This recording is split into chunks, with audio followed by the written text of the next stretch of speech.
Hi everyone. I hope you're okay. Sa ating mga Gemini, Aquarius, Libra, let's see what is the current energy for the extended reading ng Aquarius, Libra, Gemini. For Aquarius, Libra, Gemini, meron kang Two of Swords here. Okay, for this Two of Swords, Aquarius, Libra, Gemini, you are being advised, okay, to stay on your ground. Okay, although you have some hinala, meron kang hinala, nagda-doubt ka sa person, nagda-doubt ka sa intention ng person. Even though the person like to offer positive, maganda yung offer ng person, but the problem is that pinaghihinalaan mo yung offer ng person. There is a death card here, natapos na siguro ang connection mo with the person, and with this one, meron kang Ace of Wands. So Aquarius, Libra, Gemini, you are being advised by the universe, okay, that what you need to do, Aquarius, Libra, Gemini, is to be more, just try to listen what is the explanation of this person to you kahit meron ka nang nalaman sa kanya.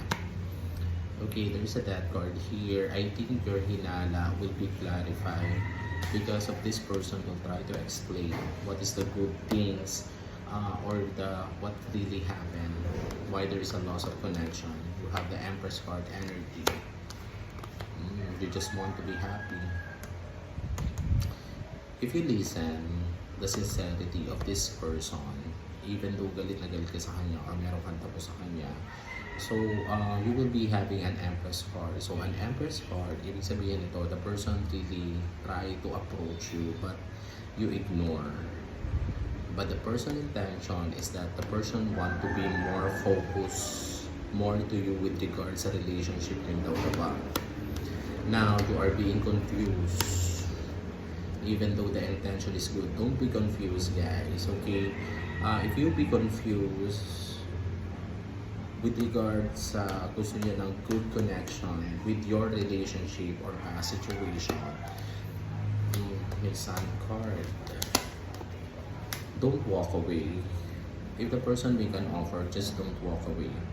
You really don't need to walk away, guys. This is your extended celebration. If you forgive and forget, the person will make a double effort, double offer.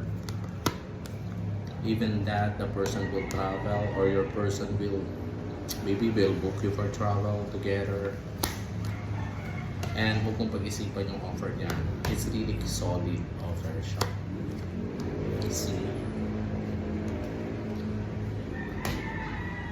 The person will prepare for the offer.